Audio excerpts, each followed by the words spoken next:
Vamos ouvir o que Deus tem para nós pela tua palavra já nesse instante. Estenda sua mão aqui para o Ricardo e rezemos juntos. Por ele que vai falar, para nós que vamos ouvir. Ave Maria, cheia de graça, o Senhor é convosco. Bendita sois vós entre as mulheres, bendito é o fruto do vosso ventre, Jesus. Santa Maria, Mãe de Deus, rogai por nós, pecadores, agora e na hora de nossa morte. Amém. Pelo sinal da Santa Cruz, livra-nos Deus nosso Senhor dos nossos inimigos, em nome do Pai, do Filho e do Espírito Santo. Amém. Podemos nos assentar? Bom dia para você, a paz do Senhor Jesus. Antes de nós começarmos propriamente o tema da pregação, eu queria dizer assim algumas coisas. Primeiro, nós estamos juntos nesse retiro. Não há ninguém melhor do que ninguém. A função apenas de ter que ter alguém na frente, mas não significa que nós estamos dando um retiro. Nós estamos juntos fazendo o retiro. Nós estamos, todos nós, querendo nos preparar para a Páscoa. Então eu gostaria de que você olhasse para nós não como alguém que está um passo à frente, mas como alguém que está junto, buscando Deus. E aí nos momentos de oração não espere, mas você se lance, a gente se lança junto, e a gente reza junto, somos irmãos juntos. Primeira coisa. Segunda coisa, eu quero convidar você a ter a coragem de desligar o seu celular. Você que trouxe o celular, deixa eu ver se o meu também não vai atrapalhar a gente aqui. Tem gente que põe para vibrar, né? Aí a hora que vibrar, você vai ter a curiosidade de olhar para ver se é mensagem, para ver o que é, para ver se é alguém querendo falar com você. Quer desafiar você a desligar o celular. Nós estamos num retiro. Ah, mas e a minha casa? E se pegar fogo lá em casa? O vizinho vai chamar bombeiro. Você veio para um retiro. Lógico, você é livre, né? Se você não quiser desligar, a vontade é sua. Só que se o telefone tocar, vai queimar a sua cara no meio de todo mundo, né? Porque todo mundo vai olhar para você e falar assim, não entendeu nada. Mas você é livre, tá bom? Fica à vontade. Irmãos, o tema para nós nesse retiro é um tema que está no Evangelho de São Lucas, no capítulo 3, versículo 8. Se você quiser abrir aí a sua Bíblia, então, Lucas 3, 8. Lucas, capítulo 3, versículo 8. Produzi frutos que mostrem vossa conversão. Eu estou lendo na tradução da CNBB. A tradução da Bíblia de Jerusalém, e foi então da onde a gente colheu o tema para esse retiro, diz, produzi então frutos dignos do arrependimento. Porque conversão e arrependimento, na tradução do grego para o português, querem dizer a mesma coisa. Então, algumas traduções da Bíblia usam a palavra conversão, outras traduções usam a palavra arrependimento. Então, sempre que você lê na Bíblia conversão, você pode ler também arrependimento. O tema para nós, então, deste dia, a palavra de ordem de Deus, a palavra que a gente chama de rema, porque existem dois tipos de palavra quando se fala das coisas de Deus: logos e rema. Logos é a palavra em si, se chama logos. Quando a gente usa a expressão rema, é a palavra que causa um efeito, a palavra que traz em si um poder, traz em si uma consequência. Então o rema para esse dia é arrependimento. Se você sair daqui entendendo que o dia de hoje, todo esse período quaresmal que nós vamos estar então nos preparando para a Páscoa, é um tempo de arrependimento, você entendeu o retiro. Se você experimentar nesse período quaresmal o arrependimento, então você viveu o retiro. Nós queremos pedir a Deus a graça não só de entendermos o retiro, mas de experimentarmos o retiro. Seja hoje, ou seja daqui a alguns dias, ou pelo menos até a Páscoa, eu e você possamos experimentar o arrependimento. Daqui a pouco você vai entender o porquê que eu estou dizendo que talvez hoje, talvez daqui a um mês, porque arrependimento é graça, não é algo que você consegue por si mesmo. Daqui a pouco nós vamos aprofundar nisso. Qual o tema do dia de hoje? Arrependimento. É como se eu e você disséssemos uns aos outros: arrependei-vos. Arrependei-vos. E Jesus diz mais: produzir frutos dignos do arrependimento. O primeiro passo, então, é nós descobrirmos o que é o arrependimento. E depois vamos produzir frutos, porque goiabeira é da goiaba, laranjeira é da laranja. Então, se nós arrependermos de verdade, nós vamos dar frutos do arrependimento. Louvado seja nosso Senhor Jesus Cristo. Arrependimento é uma daquelas palavras que, se cada um de nós aqui fôssemos dizer o que é, tudo aquilo que cada pessoa disser tem a sua verdade. E mesmo assim, faltaria palavras para expressar o que é. Por exemplo, quando se fala em amor, o que é amor? E aí cada um diz o que é amor, mas a gente sabe que sempre vai faltar. Nunca será totalmente definido o que é amor. Quando se fala de evangelizar, as pessoas dizem: evangelizar é anunciar Jesus. Um dia perguntaram para a Madre Teresa de Calcutá: o que é evangelizar? E ela disse: evangelizar para mim é ter Jesus no coração e levar Jesus ao coração do irmão. Arrependimento também é uma dessas palavras que a gente vai falar e falar aqui o dia inteiro dela, mas ao sair daqui você vai perguntar: defina para mim o que é arrependimento. Não vai ter expressão. Mas aquele que se arrepende sabe que se arrependeu. E eu digo para você, ao final do encontro, nós teríamos uma triste conclusão: que dos 100% das pessoas que frequentam a nossa igreja, uns 5% é arrependido. Isso é de nos assustar. Pior ainda, nós vamos chegar à conclusão de que nós que estamos aqui, boa parte da nossa vida, nós ainda não nos arrependemos. Pior ainda se nós descobrirmos que do total de pessoas que estamos aqui, se boa parte de nós ainda não se arrependeu. Mas que graça estarmos aqui, porque então é a oportunidade de nós buscarmos o verdadeiro arrependimento. Arrepender-se não é uma questão moral, uma questão de eu saber que tal coisa é pecado. Eu sei que se eu roubar esse microfone, é pecado. Então, se eu disser para o padre, eu peguei o microfone, eu não quero fazer mais isso. Isso não é arrependimento. Isso é uma questão moral. Eu espero que você já entenda que a maior parte das nossas confissões são questões de certo ou errado. Você sabe que determinado ato é errado. E não é assim quando você vai fazer um exame de consciência para você se confessar, você fica procurando saber o que você fez de errado. Desde as confissões de criança, eu xinguei a minha mãe, eu briguei com meu pai, eu fiquei bravo em casa, eu não obedeci papai e mamãe, até as confissões mais adolescentes: eu me masturbei, eu olhei com uma mulher com cobiça, eu fiz tal coisa, eu bati a porta em casa, eu xinguei minha mãe disso e daquilo, eu menti para os meus pais dizendo que ia em tal lugar, não fui em outro lugar. Até as confissões mais sérias da vida adulta, a maior parte das nossas confissões são baseadas num esqueminha de certo ou errado. Isso é arrependimento? Não, não é arrependimento. O que é arrependimento? Uma das definições de arrependimento: quebrantamento que faz o homem lamentar o seu pecado. É ter a vida transformada por Deus. Quebrantamento que faz o homem lamentar o seu pecado. É ter o seu coração quebrado. Um texto bíblico que nós podemos citar para isso é o livro de Jó, capítulo 23, versículo 16.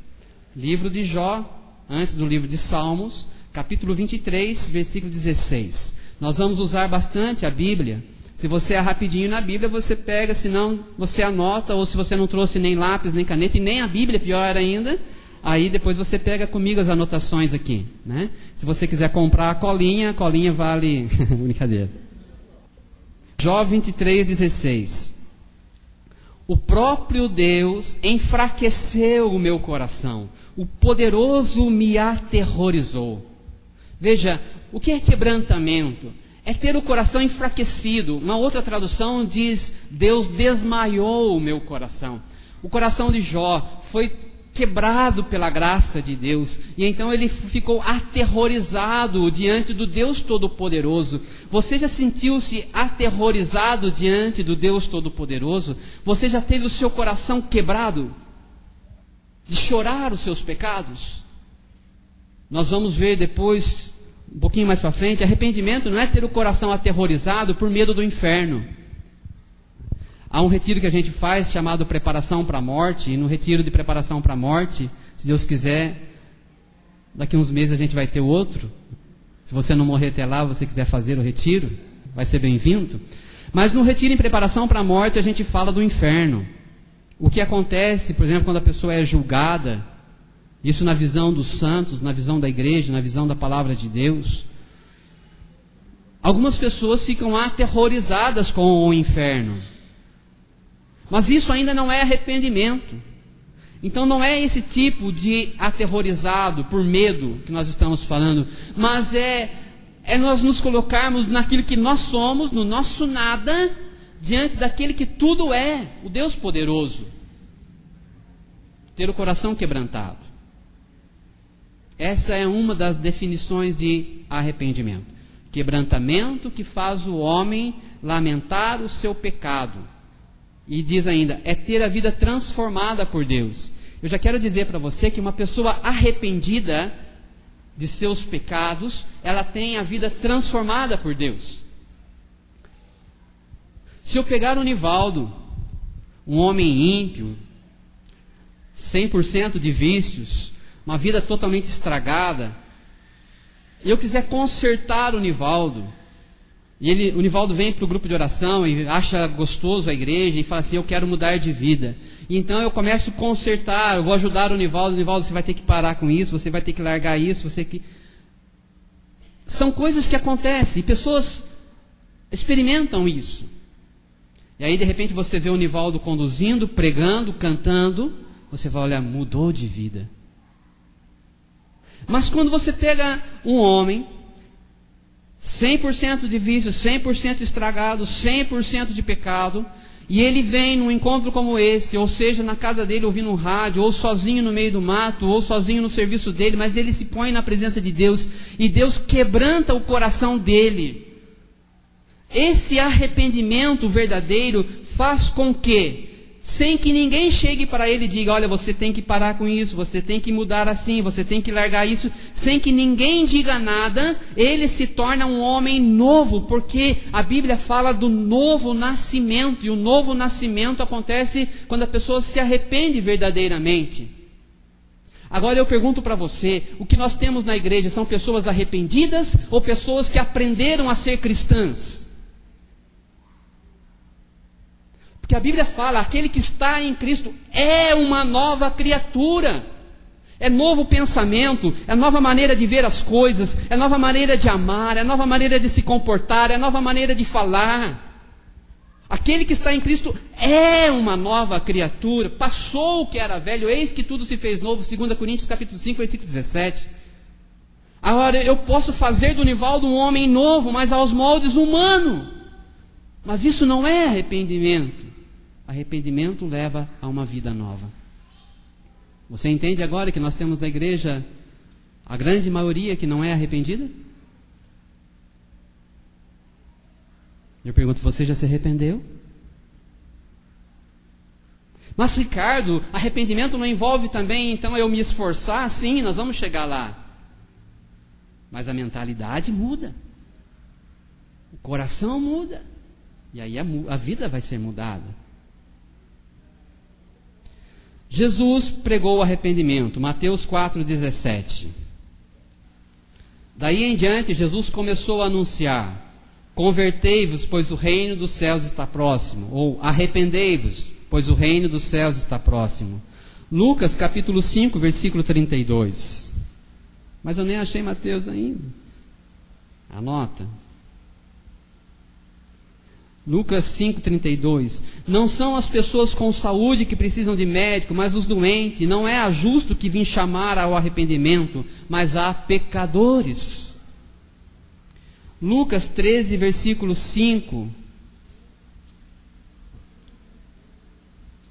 Mas se não vos arrependerdes, perecereis todos do mesmo modo. Portanto, se não houver arrependimento, não experimentará a salvação. Se não houver arrependimento, não há salvação.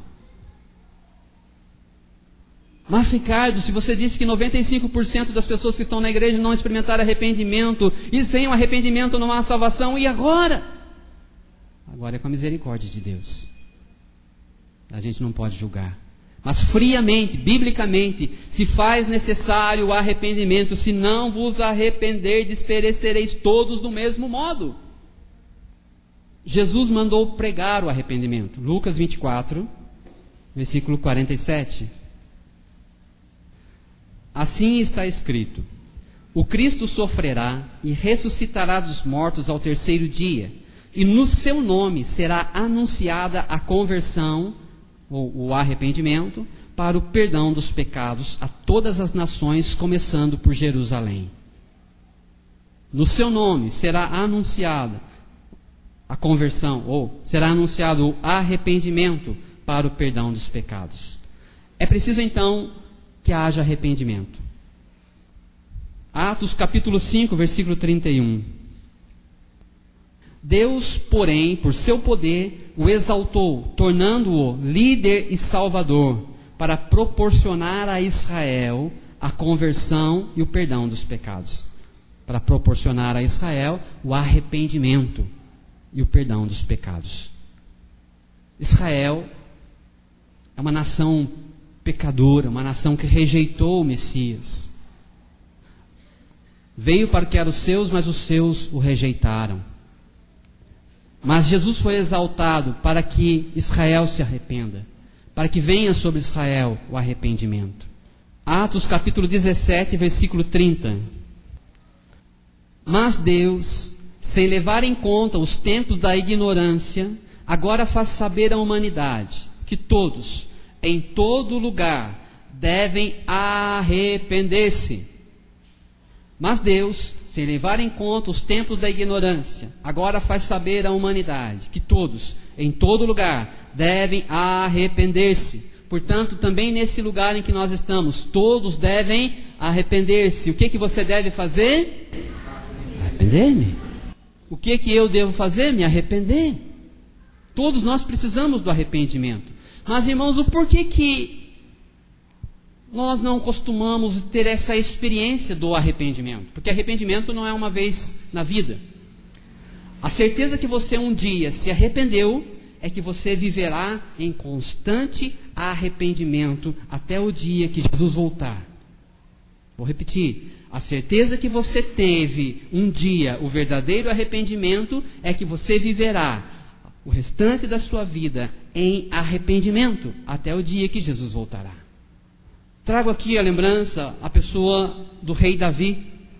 Davi era um homem que começou a servir a Deus já mocinho ainda.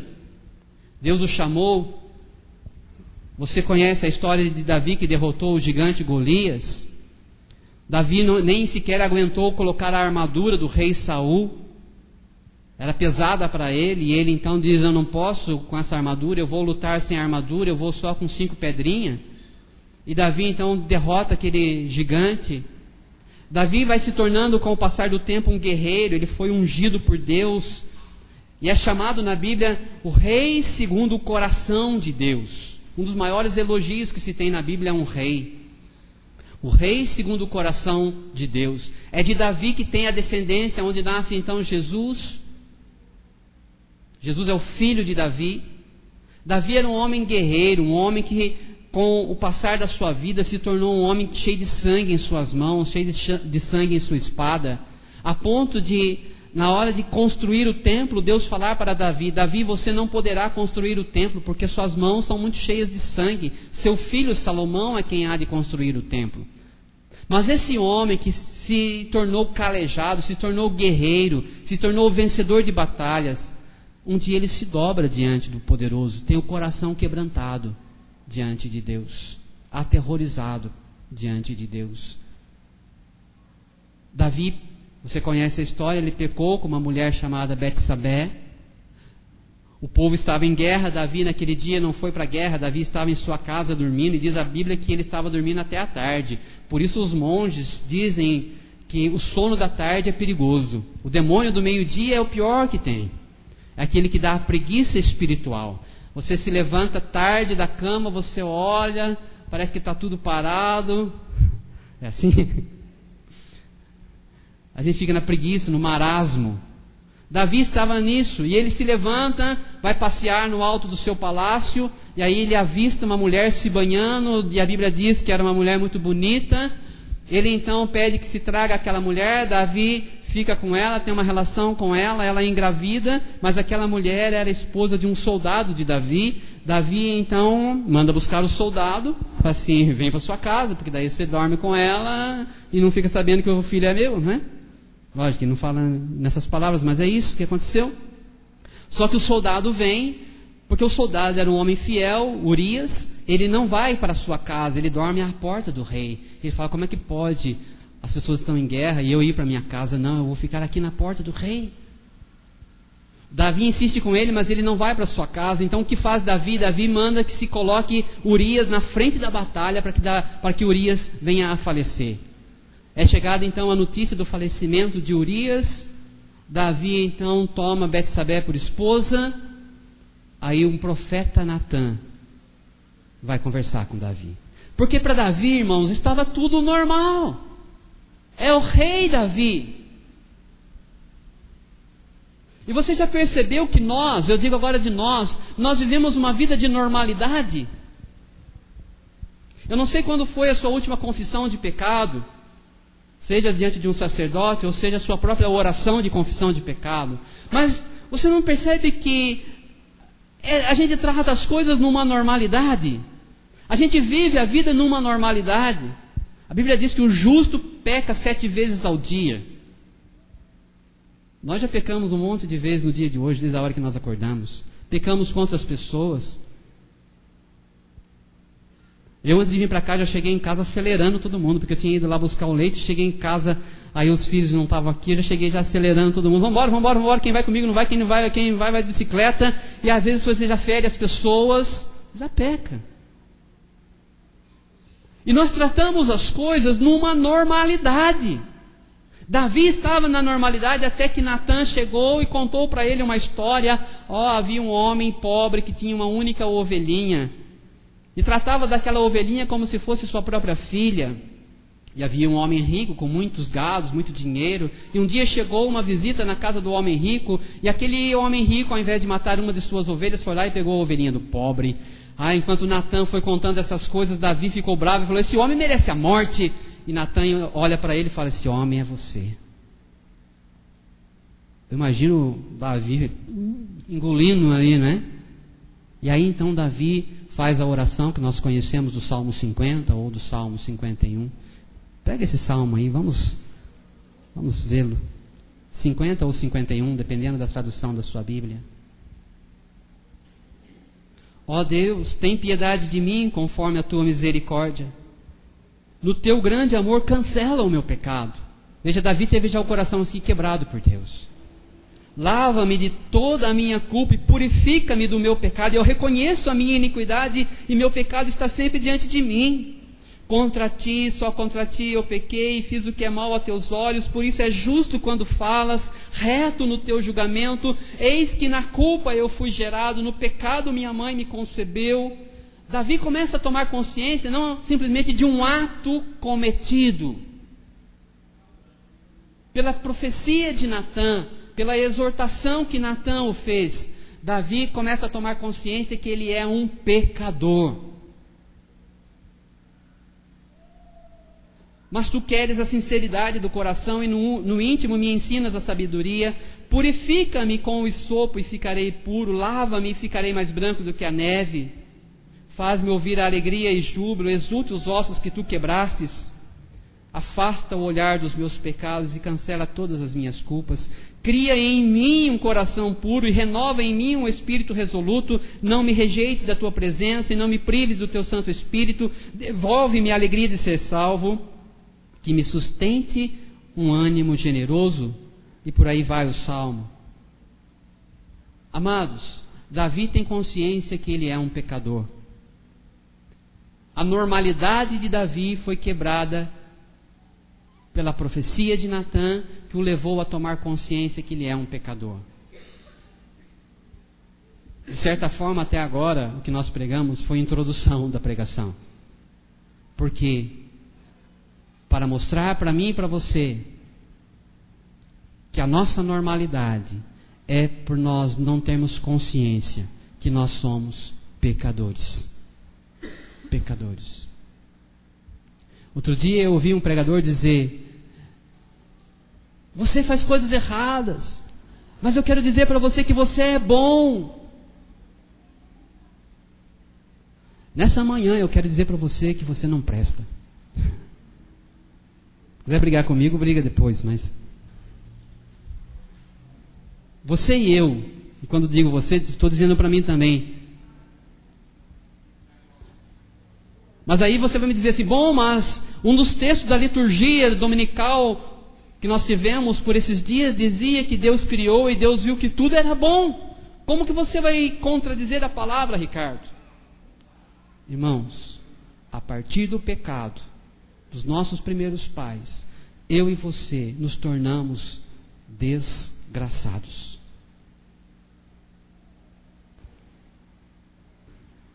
Irmãos, Gálatas capítulo 3 diz: todo aquele que não cumpre permanentemente a lei é um maldito. Eu pergunto aqui: algum de nós aqui cumpre a lei permanentemente? Você cumpre a lei permanentemente? Nem as leis de trânsito nós cumprimos permanentemente. Quem veio de carro hoje aqui talvez já descumpriu.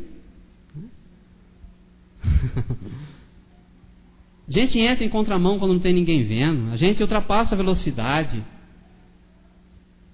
A gente passa em sinal vermelho quando não tem câmera e está fora de hora, a gente sabe que é tranquilo. Nem as leis normais do dia a dia a gente cumpre.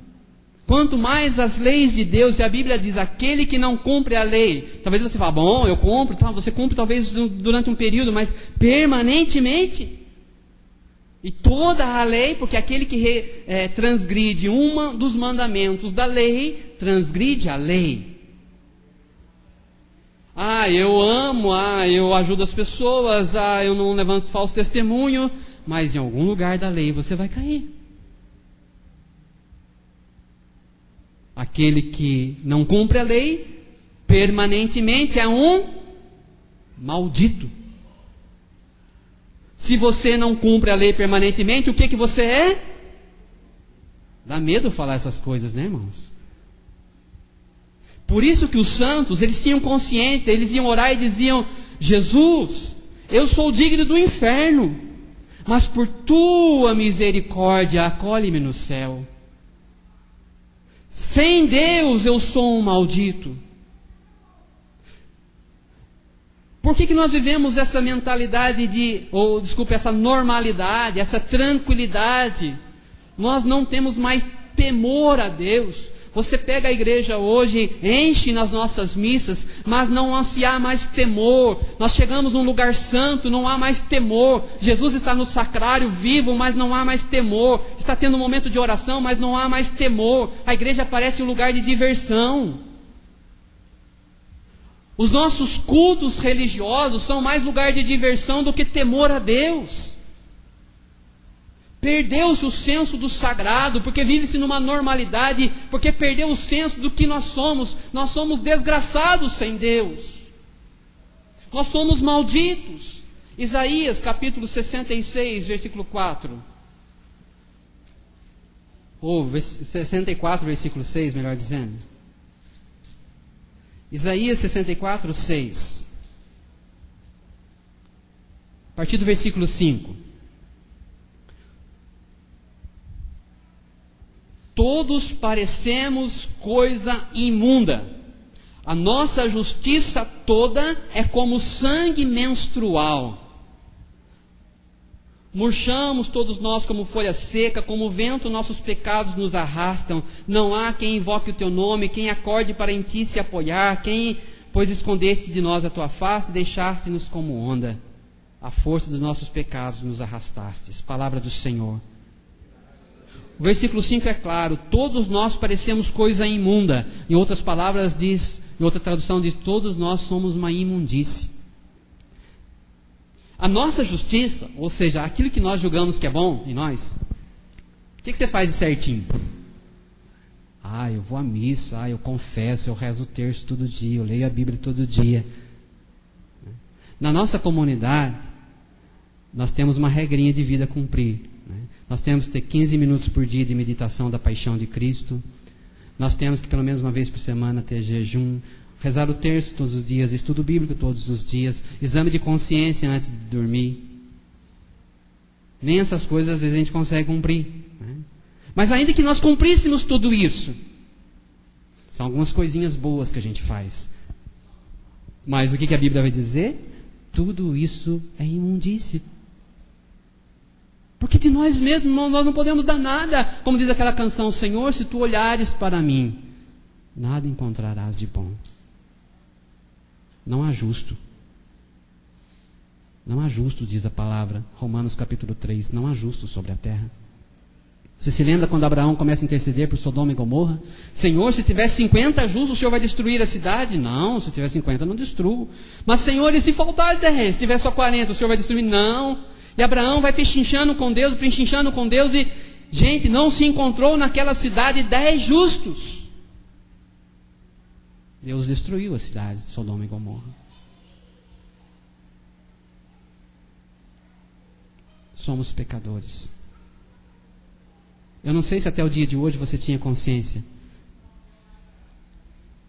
Você e eu somos pecadores.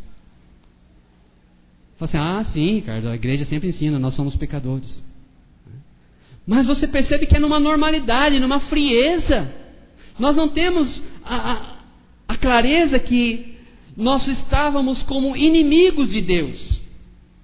Você tem inimigos? A gente sempre tem algumas pessoas que não gostam da gente, né? Mas inimigos que você fala assim: bom, você vai sair na rua, você fala para alguém, dá uma sondada, vê se fulano está aí. Vai chegar na sua casa, você tem que dar uma volta no quarteirão, passar rápido em frente à sua casa, para ver se ninguém está te esperando. Depois você chega. Tem inimigos? Porque nós não temos inimigos assim, né? A gente vê muito essa realidade hoje com relação a mães, às vezes, que têm filhos nas drogas e os traficantes vão lá cobrar, aquelas coisas assim. Mas, irmãos, você já pensou ser inimigo de Deus? Pesar sobre nós a ira de Deus, a mão de Deus sempre estará pesando sobre o ser humano, ou sempre estará sobre o ser humano, seja para abençoar, ou seja para pesar sobre ele com ira. Ricardo, mas Deus é misericórdia, sim, mas Deus não tolera o pecado, porque Deus é justo e santo. A santidade de Deus não tolera o pecado, por isso Romanos 3:23 vai dizer: todos pecaram e todos estão privados da glória de Deus, estão fora da glória de Deus, estão afastados da glória de Deus. Somos pecadores. Por que nós não gostamos da doutrina da ira de Deus? Porque nós pensamos em ira como se a ira fosse igual à nossa ira. Você já ficou irado?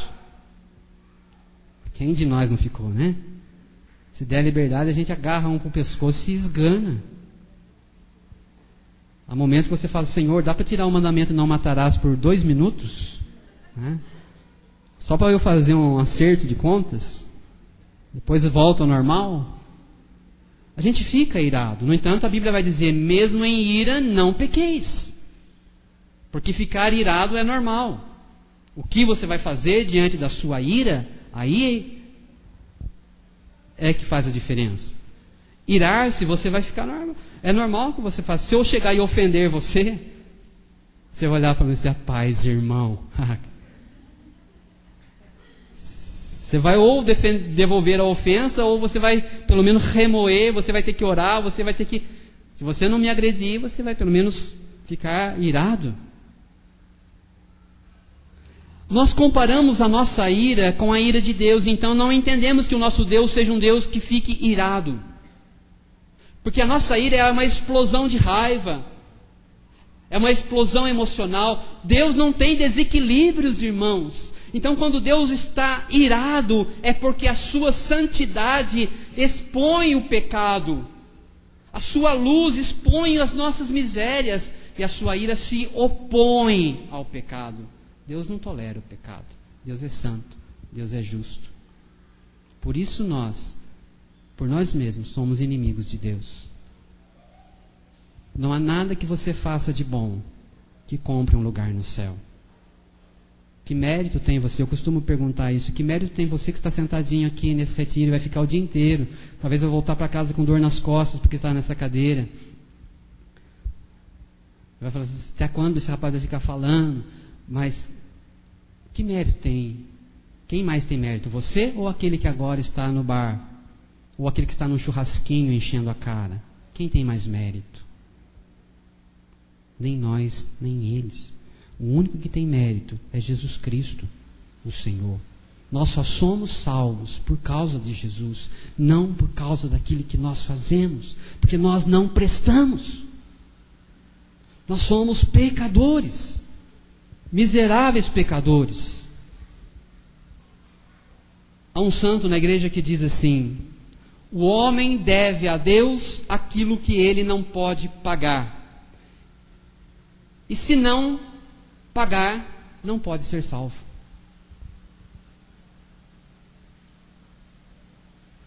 O homem deve a Deus o que ele não pode pagar.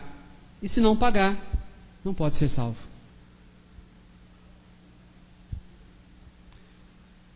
E aí você entende então o que é o Evangelho. Quando nós falamos do Evangelho, nós não estamos falando dos livros de Mateus, Marcos, Lucas e João, os 4 Evangelhos. Nós estamos falando do que é o Evangelho.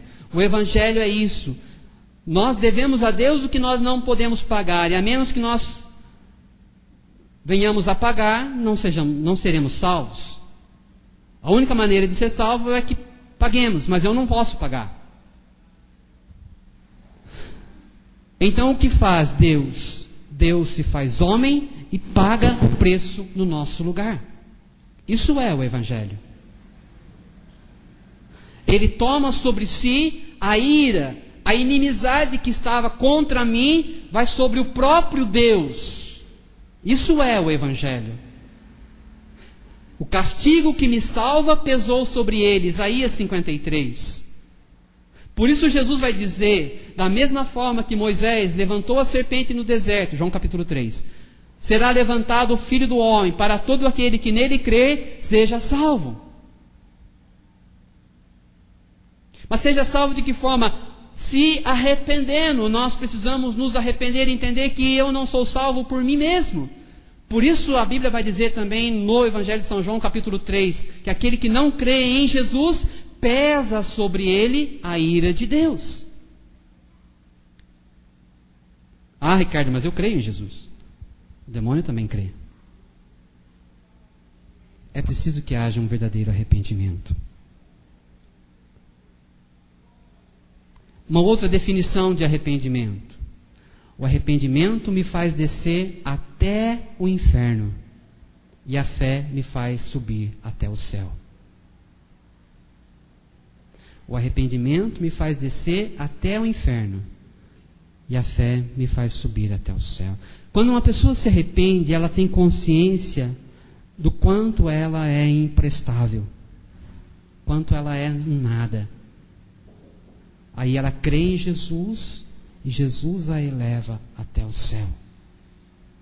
Gente, isso é a obra do Espírito Santo. Por mais que você e eu façamos força, nós não conseguimos por nós mesmos nos arrepender. Bom, agora nós vamos nos arrepender. Baixa a sua cabeça e... Me lembro quando eu fiz a minha experiência de oração. Isso foi em 1986. Eu estava com os meus 16 anos. Eu comecei a participar de grupo de oração em 1984. Mas eu não podia fazer a experiência de oração porque só era feito com 16 anos. Esperei então 2 anos. E aí eu via na experiência de oração muita gente chorando. Eu queria chorar. Eu fechava os olhos, eu fazia força, e não chorava. Não chorava. Eu via as pessoas destramelando a orar em línguas. Eu não orei em línguas na minha experiência de oração. Arrependimento é a mesma coisa. Não adianta você fazer força para se arrepender. Não é um esforço, é obra da graça. Por isso estar aqui hoje é pedir a Deus: Senhor, derrama sobre esse lugar a graça do arrependimento. Provoca em nós o arrependimento. Gera no meu coração. Eu tenho que me arrepender? Tenho. Sem o arrependimento eu não serei salvo. Mas é o próprio Deus que dá. Deus quer dar. Lógico, eu tenho que ter à disposição. Depois, na segunda pregação, nós vamos falar como alcançar o arrependimento. Como chegar lá. Mas eu quero já dizer para você, é obra da graça de Deus. Por isso a palavra do dia de hoje é arrependei-vos. Vou citar agora uns exemplos de pessoas que disseram: eu pequei. Mas nem sempre foi arrependimento verdadeiro. Êxodo capítulo 9, versículo 27. Êxodo 9, 27. Então o faraó mandou chamar Moisés e Arão e lhe disse: desta vez eu pequei. Você já disse, eu pequei? Às vezes a gente vai se confessar e o padre fala: e aí, filho? Diga em que você pecou. Padre, eu pequei nisso. Faraó também disse. Mas por que o faraó disse? Porque havia caído uma chuva de fogo e granizo no Egito como nunca houve. Estava destruindo tudo. Porque estava naquele processo de libertação do povo, para tirar o povo do Egito. Então vieram as pragas sobre o Egito, e uma das pragas foi essa saraiva, esses granizos que foram caindo sobre a terra do Egito e destruindo tudo, a não ser o lugar onde estava morando o povo de Deus. Diante desse medo, diante dessa situação, Faraó então diz: eu pequei. Diante do pavor, as pessoas dizem: eu pequei. Senhor, eu me arrependo. Já viu aquelas pessoas que na hora da tempestade começa a cair raios, relâmpagos, trovões, a pessoa fica desesperada, pega terço, Bíblia, água benta, sal bento, cruz, abraça tudo ao mesmo tempo, reza Ave Maria misturado com o Pai Nosso, São Miguel Arcanjo, ora em línguas no meio, pede perdão a Deus, chama a família para ficar todo mundo junto no quarto. Eu lembro que minha mãe juntava todos nós na cama quando a gente era criança, fica tudo aqui na cama, quietinho aqui. O faraó ficou apavorado, com medo, disse: eu pequei. Isso não é arrependimento. Livro dos Números, capítulo 34. Não dá tempo da gente explorar um pouquinho a vida desse homem aqui, chamado Balaão. Mas vale a pena depois você pegar a sua Bíblia e ler a história de Balaão. Talvez você já tenha ouvido falar da burrinha de Balaão. Aquele animal que um dia falou com Balaão. Balaão estava num caminho e a burrinha se desviava daquele caminho e Balaão insistia. Chegou a um ponto dali da situação que a burrinha começa a conversar com Balaão. Números 22, 34. Então Balaão disse ao anjo do Senhor: pequei sem saber que eras tu que estavas no caminho à minha espera. Irmãos, Balaão era um homem que uma hora era um homem santo, em outra situação era um homem nó cego, dava nó até em pingo d'água, dava nó em fumaça. A igreja está cheia de pessoas que rezam o ato penitencial na missa, mas saem dali, já começam a trair, já começam a prejudicar, já começam a fazer coisas erradas, e essas pessoas somos nós.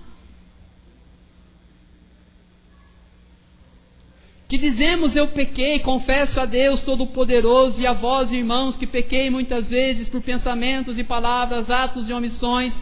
e bate no peito: por minha culpa, minha tão grande culpa, e peço à Virgem Maria, aos anjos e santos e a vós, irmãos, que rogueis por mim a Deus nosso Senhor. O padre vai dizer que Deus tenha misericórdia, alguns chegam já a dar até absolvição na própria missa, e a gente sai dali,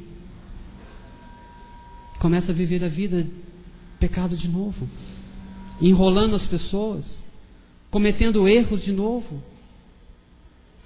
Somos pessoas que uma hora somos os santos, chega na igreja, a paz de Jesus, irmão, mas não nos perdoamos, guardamos mágoas, ressentimentos, falamos mal dos outros. As jovens que vão à igreja batem no peito: eu pequei, minha culpa, minha tão grande culpa, e saem dali e ficam. Somos como Balaão. Dizemos: eu pequei, mas não há arrependimento. Há uma consciência de que aquilo que eu fiz naquele momento foi errado, mas eu saio dali e volto a fazer de novo outras coisas erradas. 1 Samuel, capítulo 15, versículo 24. Saul disse a Samuel: pequei, pois transgredi a ordem do Senhor, e as tuas palavras foi porque temia o povo e obedecia a sua voz. Saul era um arrependimento falso. Saul era um homem que agia conforme as situações, tanto parecido com Balaão. Mas Balaão, ele já era ruim mesmo. Ele já era aquela pessoa que por natureza era um cara cego. Saul, o rei Saul, era uma pessoa que era conforme a onda. Por que nessa situação ele pecou? Porque Samuel mandou que ele esperasse, para que, chegando, oferecesse o sacrifício. Saul diz que o povo começou a fazer pressão, então ele foi e fez a vontade do povo. Quantos de nós na igreja dizemos: eu pequei, nos preparamos para a Páscoa, fazemos penitência na Quaresma, mas agimos conforme a onda, conforme vão as coisas. Mas todo mundo faz, eu faço também, mas todo mundo vai, eu vou também. Ouve a voz do povo, como fez Pilatos, diante da gritaria do povo: crucifica-o. Ele dá ouvidos ao povo e entrega Jesus para ser crucificado. Quantas vezes, irmãos, eu e você entregamos Jesus por causa das circunstâncias, por causa dos momentos. Nós não podemos pecar por causa das circunstâncias. Eu dei risada naquela piadinha porque todo mundo riu. Eu assisti porque todo mundo assistiu. Que tipo de arrependimento nós temos? Igual ao de Saul? Conforme a onda? Um outro tipo de arrependimento, Mateus 27, 4. Esse é famoso, né? É o arrependimento de Judas. Observe um pouquinho a reação de Judas, depois que ele traz Jesus e vê que Jesus foi entregue então à morte. Judas, o traidor, ao ver que Jesus fora condenado, ficou arrependido e foi devolver as 30 moedas de prata aos sumos sacerdotes e anciãos, dizendo: pequei entregando à morte um inocente. Judas reconheceu a besteira que fez. Judas pegou o que tinha ganho com a besteira que fez e foi devolver. Disse, confessou os seus pecados: eu pequei. Esse é o arrependimento do desesperado. Eu nunca cheguei a ver uma pessoa assim. Alguns pregadores dizem que é terrível quando uma pessoa está nesse estado, porque a pessoa está quase morrendo, está desesperada, você fala de Jesus para ela, ela fala assim: eu não tenho mais jeito, eu não tenho mais salvação. Não adianta você rezar para mim, não adianta você falar de Jesus para mim, eu não tenho mais salvação. Eu sei o que eu fiz errado, mas Deus me odeia, eu odeio Deus, não tem mais jeito, não tem mais jeito, não reze por mim, não faça nada por mim, não tem mais como. Ele reconheceu o erro, devolveu o que ele tinha pego mas não teve o quebrantamento de coração. Jó, um outro tipo de arrependimento. Jó 42:6. Você sabe que Jó era um homem justo. Jó daria um banho de justiça em todos nós. Se você tomar o capítulo 30 do livro de Jó, depois na sua casa, tome esse capítulo 30. Vê se você tem condição de fazer uma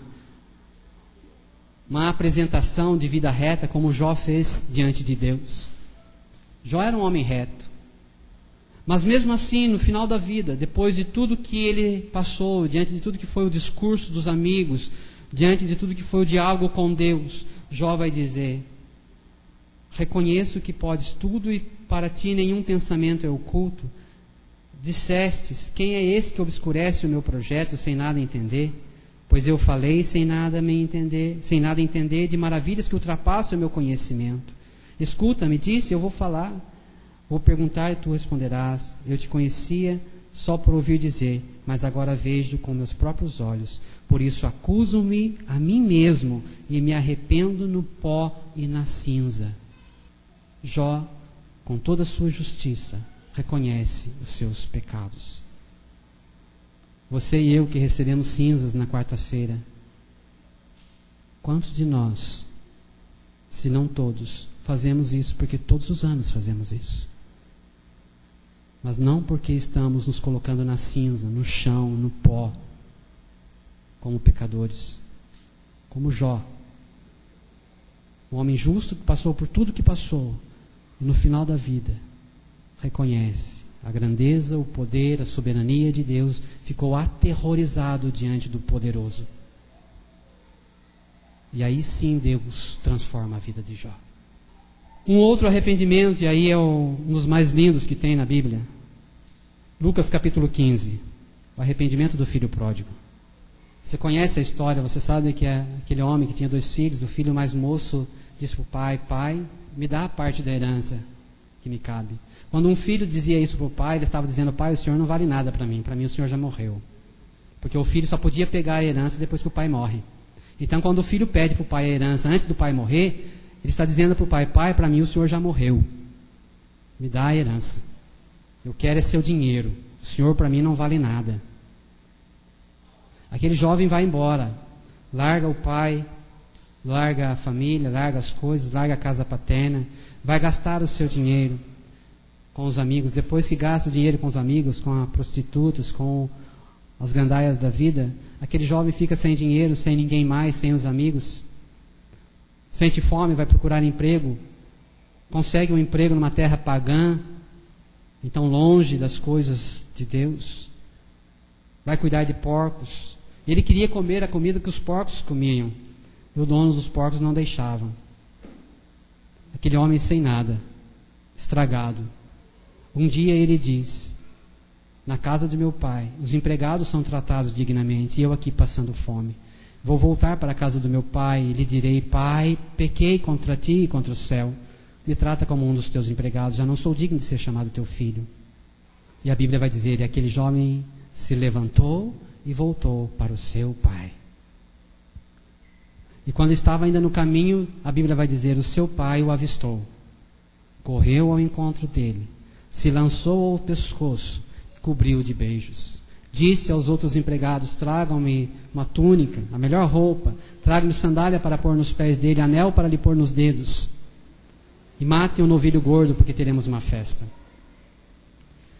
O olhar daquele pai foi um olhar de misericórdia. Então houve olhos de misericórdia, pernas de misericórdia, que correram ao encontro daquele filho, braços de misericórdia que abraçaram aquele filho, beijos de misericórdia que beijou aquele filho,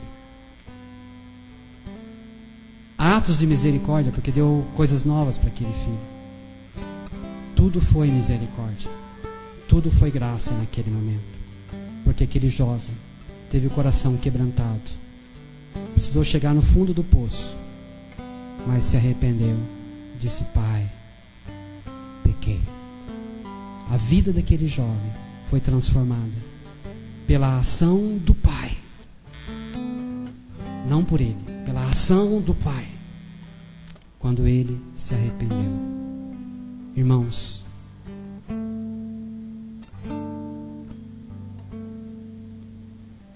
o máximo que eu posso fazer é pregar.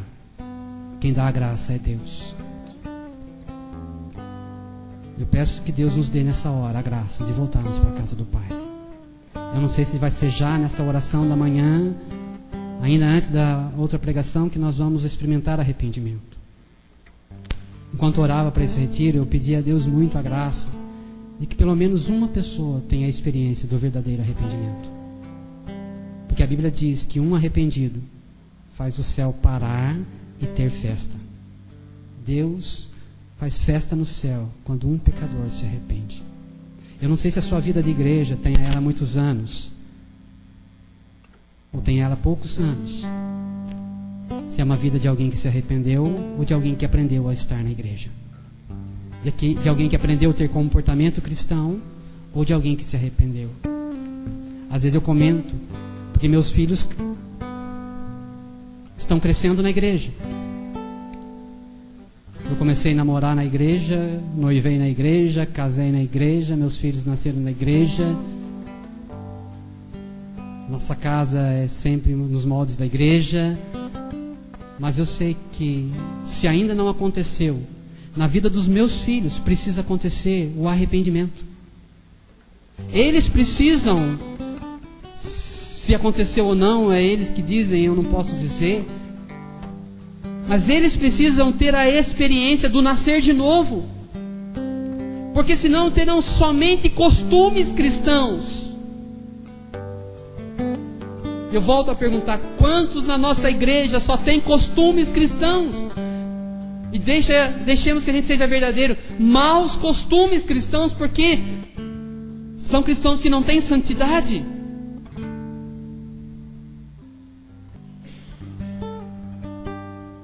Olha as nossas pregações, são pregações que parecem palestras motivacionais que se dão em empresa. Aquelas palestras que às vezes os gerentes, supervisores chamam para dar uma injeção de ânimo no empregado, porque o empregado comece a produzir mais. Na verdade, eles querem enganar o empregado, porque o empregado então começa a dar sangue na empresa com uma ilusão, mas ele é só um número que quando a empresa achar que ele não presta mais, troca e pronto. Nós não precisamos de injeção de ânimo, nós precisamos de arrependimento. Fechem as nossas igrejas durante 6 meses. Vamos ver quem persevera. Tira as músicas que a gente ouve nas nossas casas, músicas cristãs, que nos dão injeção de ânimo, para ver quem persevera. Tire as pregações motivacionais para ver quem persevera. Só o arrependido perseverará, porque ele terá a vida transformada por Deus. Queira o verdadeiro. Não que nós não possamos, como pessoas, somos emotivos, então há momentos que a gente precisa dar um gás. Ricardo, você é contra a oração barulhenta? Não. Tem momentos que, mas quando o Espírito Santo nos move, pode dar pirueta, pode rolar para o chão, joga a cadeira para cima, taca a mão na orelha do irmão, né? Quando o Espírito inspirar. Mas tudo nasce do verdadeiro arrependimento. Amados, vamos ficar em pé. E eu termino essa pregação dizendo aquilo que os apóstolos pregavam, aquilo que Jesus pregou, aquilo que a igreja prega: arrependei-vos e crede no Evangelho.